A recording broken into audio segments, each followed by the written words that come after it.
देख रहे हैं प्रदेश का नंबर 1 चैनल एबीपी न्यूज।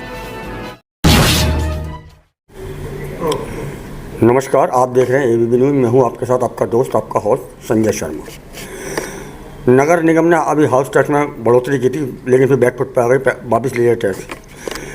बिजली कटौती चल रही है शहर में, जिससे जनता बहुत परेशान है। इतना ही नहीं, जो सरकार द्वारा 45% बिजली पे बढ़ाने की चर्चा की जा रही है, इसके बारे में इन्हीं सभी समस्याओं को लेकर के आज हम बसपा कार्यालय में मौजूद हैं, जिसमें चर्चा करने के लिए हमारे साथ बसपा के जिलाध्यक्ष नरेंद्र मोहित जी मौजूद हैं। बहुत बहुत स्वागत है नरेंद्र मोहित जी आपका हमारे न्यूज़ चैनल में। बहुत बहुत धन्यवाद संजय शर्मा जी। ये बताइए, जो नगर निगम ने ये हाउस टैक्स वापसी का फरमान सुनाया है, इसके बारे में क्या कहेंगे आप? नगर निगम के द्वारा जो सर्किल रेट के अनुसार यहाँ पर गृह कर वृद्धि करी जा रही थी और दुकानों पर भी उसकी वृद्धि करी जा रही थी, हमारा बहुजन समाज पार्टी का, जैसे हमें इस चीज़ की जानकारी हुई, बहुजन समाज पार्टी का प्रतिनिधिमंडल हम जिलाधिकारी महोदय से मिले। हमने प्रतिनिधिमंडल ने मेरे नेतृत्व में अपना जो है लिखित में उनको ज्ञापन सौंपा और जो भी गृह कर की वो थी वो हमने पूरी डिटेल उनको बताई। उस बात को हमारी को माना गया और हमने उनसे कहा था भी कि यदि ये गृह कर इसे आप नियमित करते हैं तो बहुजन समाज पार्टी जो है वो कमज़ोर वर्गों की लड़ाई लड़ती है। बहुजन समाज पार्टी का गठन होने का कारण ही ये है कि कमज़ोरों की कोई आवाज़ नहीं थी, कमज़ोरों की कोई बात नहीं सुन रहा था, इसलिए उसका गठन किया गया है। हम उसका पूरी तरह से विरोध करते हैं। अभी उन्होंने उसको स्थगित कर दिया है। यदि वो भविष्य में कभी भी दोबारा से उसकी पुनरावृत्ति करते हैं तो बहुजन समाज पार्टी पुरजोर उसका विरोध करेगी और इस गृह कर को अनावश्यक गाजियाबाद नगर निगम क्षेत्र की जनता के ऊपर हम लादने नहीं देंगे, बिल्कुल भी। दूसरा मेरा सवाल है, सभी करों की अदायगी के बावजूद क्या विकास कार्य मिल रहा है आपको? ये बहुत ही दुखद मुद्दा है।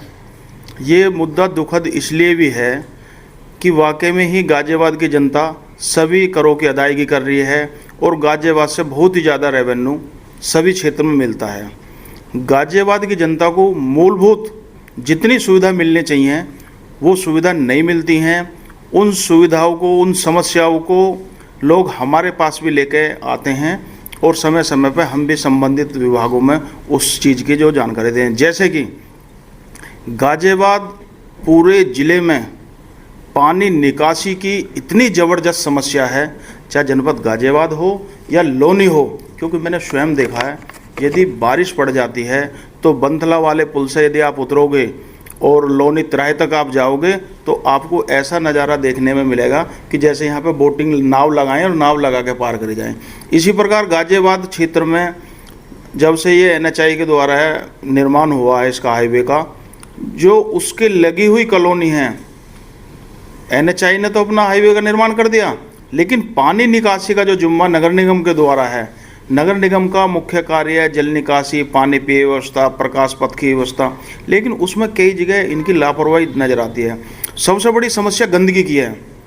नगर निगम क्षेत्र में बहुत सारा जो है एरिया है, लेकिन और कर्मचारी इनके पास में है, सभी तरह की सुविधा होने के पास में सफाई नियमित नहीं हो पाती। ये बहुत ही वाकई में दुखद विषय है और इन सभी समस्याओं को लेकर मैं अभी जल्दी ही जो दोबारा से निगम में हमारा प्रतिनिधिमंडल जाएगा और इन सभी समस्याओं से निगम अधिकारियों को हम अवगत कराएंगे।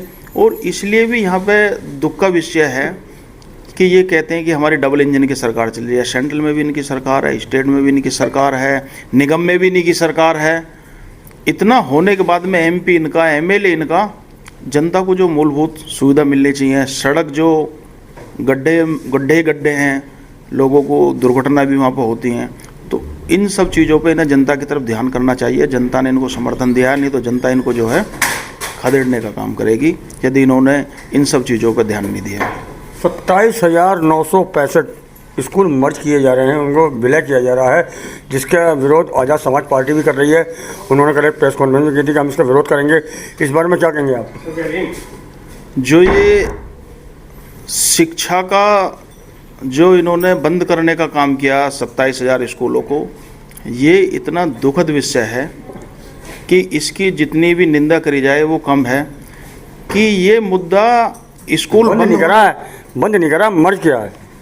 नहीं, यही तो अंतर है। इसे जो लोग मर्ज समझ रहे हैं वो मर्ज नहीं है, वो तो बंद है, वो तो बंद है ना, वो मर्ज नहीं है।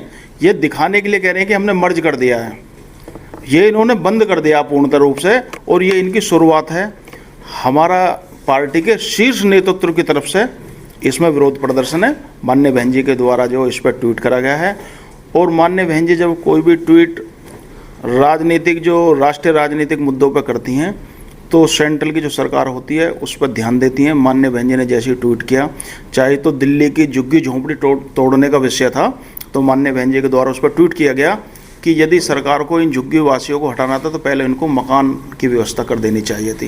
इन्हें माननीय बहन जी से भी सीख लेनी चाहिए। माननीय बहन जी ने शहरी क्षेत्र में मान्यवर कांसीराम साहब के नाम से आवास बनाए, जो शहर के गरीब लोग थे, जो झुग्गी झोंपड़ी में रहते थे, उनको वहाँ देने का काम किया। तो जो माननीय बहन जी का ट्वीट आया दिल्ली वाले मामले में, तो तुरंत सरकार ने वो अपना फरमान वापस ले लिया। इसी तरह से अब जब इन्होंने ये स्कूलों को झूठी कहानी बना के इन्होंने वो बंद करा है, उसे मर्ज करना बता रहे हैं। ये मर्ज नहीं कर रहे, ये उन्हें बंद कर रहे हैं। ये इतना दुखद विषय इसलिए है कि जब भारत में गांव का बच्चा पढ़ेगा नहीं, देहात का बच्चा पढ़ेगा नहीं, तो वो आगे कैसे बढ़ेगा। ये किसी भी चीज़ को नियम को मान ही नहीं रहे हैं, ये तानाशाही पर उतारू हो गए हैं, ये मन मुताबिक अपना काम करना चाह रहे हैं। इन्होंने ये नहीं बताया कि यदि ये स्कूलों को हम मर्ज कर रहे हैं या बंद कर रहे हैं तो फिर उस ज़मीन का क्या होगा। ये उसे कल को अपने जो इनके मित्र हैं, जो इनके उद्योगपति मित्र हैं, उसको दे देंगे। तो आज जनता को जो इनकी सरकार जो चल रही है उस सभी से सभी को सीखते हुए पहले आपने जमीन के तो बारे में बात कर ली, जो उसमें कर्मचारी हैं उनका क्या होगा। कर्मचारियों को तो ये है कि जिनको मर्ज कर दिया है उनकी तो सर्विस पूरी हो जाएगी मर्ज होकर, लेकिन ये देखो कि यदि एक स्कूल में 2 या 3 या 4 शिक्षक हुए तो 27,000 का मतलब होता है 1 लाख से पार करना, कि इन्होंने 1 लाख रोजगार के अवसर बंद कर दिए हैं। भाई जो वो कर्मचारी दूसरी का मर्ज कर दिए वो तो अपनी सर्विस पूरी कर देंगे, मुद्दा उनका नहीं है। मुद्दा ये है कि 1 लाख तो नौकरी और बंद कर दी इन्होंने, तो उसके लिए हम संघर्ष जारी रखेंगे। और माननीय बहन जी ने कहा भी कि यदि इन्होंने अपना वापस नहीं लिया तो हमारी जब सरकार आएगी, ट्वीट के माध्यम से माननीय बहन कुमारी मायावती जी ने अवगत कराया सभी को कि जब हमारी सरकार आएगी हम 2027 में हम इस नियम को बदल देंगे और वहाँ पे दोबारा से सभी स्कूलों को अच्छे से तैयार करके फिर वहाँ पे नियमित पढ़ाई जारी रखेंगे। अध्यक्ष, मेरा आखिरी सवाल है, 2027 के विधानसभा की क्या तैयारी है और क्या कारण है जो बसपा सरकार उत्तर प्रदेश में आप आने की बात कर रहे हैं। 2027 की जो हमारी तैयारी है वो बूथ लेवल से हम अपना जो है संगठन बिल्कुल दुरुस्त कर लिया माननीय बहन जी का आदेश अनुसार, और हम प्रतिदिन उसी में ही मीटिंग करते हैं। मैंने कल भी जो है मीटिंग मोदी नगर विधानसभा में करी, उससे पहले गाजियाबाद विधानसभा में करी। और जब हम मीटिंग करते हैं तो माननीय बहन जी के आदेश अनुसार हमारे सीनियर जो मंडल के प्रभारी होते हैं वो आके ये स्थिति देखते हैं कि जिन लोगों को हमने कमेटी में बनाया हुआ है वो कागजों में ही हैं या हकीकत में हैं। तो जब वो आते हैं तो जिन लोगों का नाम कागज में लिखा होता है वो उसे स्वयं पढ़ते हैं, और जो लोग होते हैं सदस्य वो खुद खड़े होकर अपनी हाजिरी देते हैं। और माननीय बहन जी का जो भरोसा है, माननीय बहन जी का भरोसा सर्वजन हिताय सर्वजन सुखाय और सामाजिक भाईचारे में है। हमारा जो सरकार बनाने का आधार है वो सामाजिक भाईचारा है। माननीय बहन जी ने हमको कई बार अवगत कराया है कि समय समय पर परिस्थितियों अनुसार हमने जब जब राजनीतिक गठबंधन करे तो उसका लाभ हमारी पार्टी को नहीं मिला, दूसरी पार्टी को मिला। तो माननीय बहन जी ने कंसेप्ट चेंज करते हुए कि अब हमें राजनीतिक गठबंधन नहीं करना, हमें जो गठबंधन करना है वो सामाजिक भाईचारे का गठबंधन करना है, और हमें जो गठबंधन करना वो सीधे जनता से करना है। उनके दुख दर्द में जाकर उनसे जुड़ना है, उनकी समस्याओं को सोल्व कराना है। और उन्हीं से जैसे हमने पूर्व में 2007 से भारत सरकार सामाजिक भाईचारे के आधार पर बना के सर्वजन हिताय सर्वजन सुखाय की नीतियों पर चलाया, उसी आधार पर हम दोबारा से 2027 की तैयारी कर रहे हैं। पूरा संगठन हमारा तैयार है। सामाजिक भाईचारा जब से माननीय बहन जी के द्वारा बहाल किया गया है, मेरठ जो भी मंडल हैं उसमें मंडल के प्रभारी भी सामाजिक भाईचारे के लगाए हुए हैं, इसी प्रकार जिले में लगाए हुए हैं, इसी प्रकार विधानसभाओं में लगाए हुए हैं। सभी साथी सभी समाजों में जाके अपनी बात को बता रहे हैं। बहन जी की नीतियों को बता रहे हैं, जो पूर्व में हमारी सरकार रही है, जो कार्य रहे हैं, उन सबको अवगत करा रहे हैं। लोगों की जो समस्याएं उनको सुन रहे हैं और उनको भरोसा दिला रहे हैं कि हम सरकार में लौटेंगे तो आपकी इन समस्याओं का निदान करेंगे। इन सब बातों को सुनते हुए माननीय बहन जी की जो पूर्व में सरकार चली है, तो जनता आज इस शासन से दुखी हो गए। उस शासन को बहन जी के को याद करते हुए माननीय बहन जी से बहुत ही ज़्यादा उम्मीद लगाए हुए हैं, क्योंकि जो कानून का राज होगा वो बहन जी की सरकार में होगा और उसी के आधार पर हम सरकार बनाएंगे और दोबारा से इस प्रदेश को अच्छा प्रदेश, उत्तम प्रदेश बनाएंगे। बहुत बहुत धन्यवाद आपका, आपने हमें समय दिया।